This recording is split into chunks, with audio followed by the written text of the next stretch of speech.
আমার in total 4 সন্তান। এক সন্তান আল্লাহ নিয়ে নিয়েছেন, এক সন্তান আল্লাহর কাছে আছেন, জন্মের পরেই আল্লাহ পাক তাকে নিয়েছেন, আলহামদুলিল্লাহ। ইনশাআল্লাহ তার সাথে আমাদের জান্নাতে দেখা হবে ইনশাআল্লাহ। আর এখন আমার 1 মেয়ে এবং 2 ছেলে। তো প্রত্যেক ছেলে এবং মেয়ের সময় ওয়াইফকে ঢোকানো হয়েছে আমি জায়নামাজেই। যতক্ষণ পর্যন্ত বাচ্চা আমার হাতে আসে না আমি জায়নামাজেই ছিলাম। এবং আমি দেখেছি যে আল্লাহ যে আছেন, আল্লাহ যে মানুষের এত কাছে, আল্লাহ যে দোয়া কবুল করেন, শোনেন, মানে আমি হৃদয় থেকে উপলব্ধি করেছি। এই কথাগুলো তো বোঝানো যাবে না, এগুলো তো আমি কোনো দলিল বা প্রমাণ দিয়ে আপনাকে বোঝাতে পারবো না। এটা আপনি ফেস করলে না ফিল করলে বুঝতে পারবেন।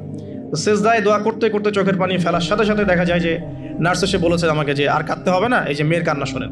এমন হয়েছে আমার সাথে। কারণ মানে স্ত্রীর যে প্রসব বেদনা, এটা দেখে কিন্তু স্বামী আসলে ঠিক থাকতে পারে না, তাদের প্রচণ্ড কষ্ট হয়। এবং এই কষ্টটা এই কারণেই হয়তো নবী সাল্লাল্লাহু আলাইহি ওয়াসাল্লাম বলেছেন, তোমার সবচেয়ে সেরা অধিকার পাওয়ার, ভালো ব্যবহার পাওয়ার অধিকার রাখে তোমার মা, এরপর তোমার মা, তারপরেও তোমার মা, এরপর তোমার বাবা। তো মায়ের এই যন্ত্রণা শুধু মায়েরাই বুঝতে পারবে। তো আপনি যদি জান্নাত পেতে চান, মায়ের সেবা করেন, মায়ের খেদমত করেন, মাকে সন্তুষ্ট রাখেন, ইনশাআল্লাহ জান্নাত পেয়ে যাবেন ইনশাআল্লাহ। আর এই যুগে কিন্তু মা বাবার সাথে দাস দাসীর মতো আচরণ করা হয় আর কি।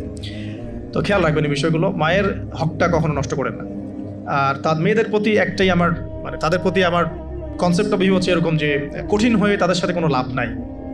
আসলে আদতে আলটিমেটলি কঠিন হয়ে কোনো লাভ নাই। 2-1 দিন হয়তো ঝগড়াঝাটি হতে পারে, মনোমালিন্য হতে পারে, কিন্তু কঠিন হয়ে তাদেরকে লাইনে আনা খুব একটা যায় না। নরম হয়ে বুঝিয়ে সুঝিয়েই, ভালো ব্যবহার, ভালোবাসা, মহব্বত দিয়েই সম্ভব ওদের মন জয় করা, আদারওয়াইজ সম্ভব না। আসুন, এরপরে আজান হবে, তাহানিক হবে। 7ম দিনে গিয়ে আপনি আকিকা করবেন। যদি করতে না পারেন 14 দিনে, যদি তাও করতে না পারেন 21, এভাবে সুযোগ আছে আকিকা করার। তবে 7ম দিনে আকিকা করা সুন্নাহ। আকিকাটা কি? এটা হচ্ছে আপনার সন্তানের জানের বদলে একটা জানের উৎসর্গ। ছেলে হলে 2টো খাসি, মেয়ে হলে 1টা। কারণ কি, মেয়েদের রোগ প্রতিরোধ ক্ষমতা কিন্তু এমনিই বেশি, ছেলে বাচ্চার রোগ প্রতিরোধ ক্ষমতা কিন্তু কিছুটা কম। এখানে 2টো খাসি উৎসর্গ করা হচ্ছে আল্লাহর কাছে। এখানে মেয়েদেরকে ছোট করা হচ্ছে না। তসলিমা নাসরিন টাইপের মেয়ে থাকলে বলতে পারে যে হ্যাঁ, এটা ছোট করা হচ্ছে।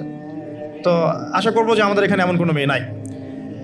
এখন আকিকার পর কি মাথা মুন্ডন করা। মাথা মুন্ডন মানে একটা চুল থাকে, চুলটা কষ্ট দেয়, ডক্টরাই বলেন যে এই চুলটা কিন্তু বাচ্চাদেরকে কষ্ট দেয়।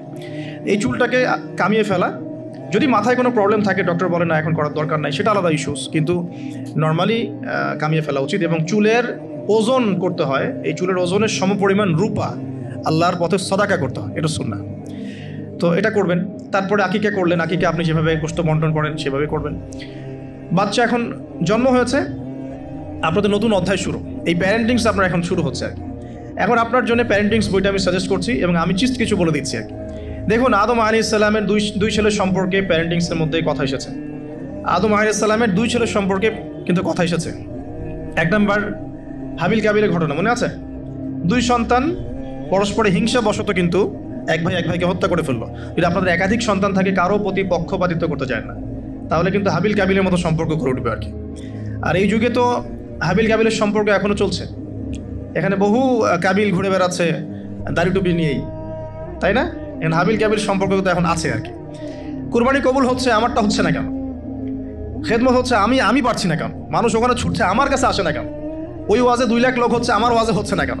হাবিল কাবিল সম্পর্ক তো আছেই আর কি এখন।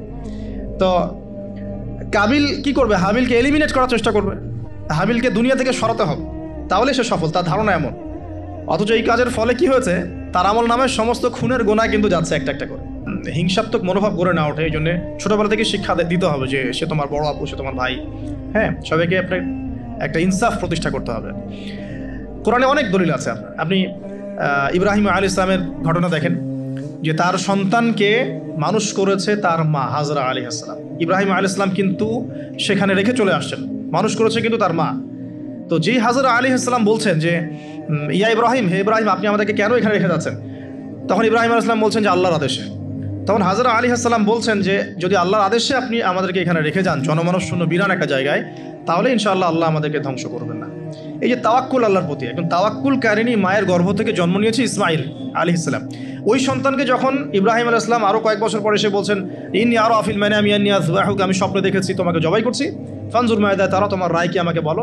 ওই সবরকারিনী মায়ের গর্ভ থেকে জন্ম নেয়া, তাওয়াক্কুল কারিনী মায়ের গর্ভ থেকে জন্ম নেওয়া সন্তান এবার বলছে ইয়া আবাতি, হে আমার বাবা, ইফআল মা তুমার, আপনি তাই করুন যা আপনাকে আদেশ করা হয়েছে। সাতাজিদুনি ইনশাআল্লাহু মিনাস সাবিরিন, আমাকে ইনশাআল্লাহ আপনি সবরকারী পাবেন।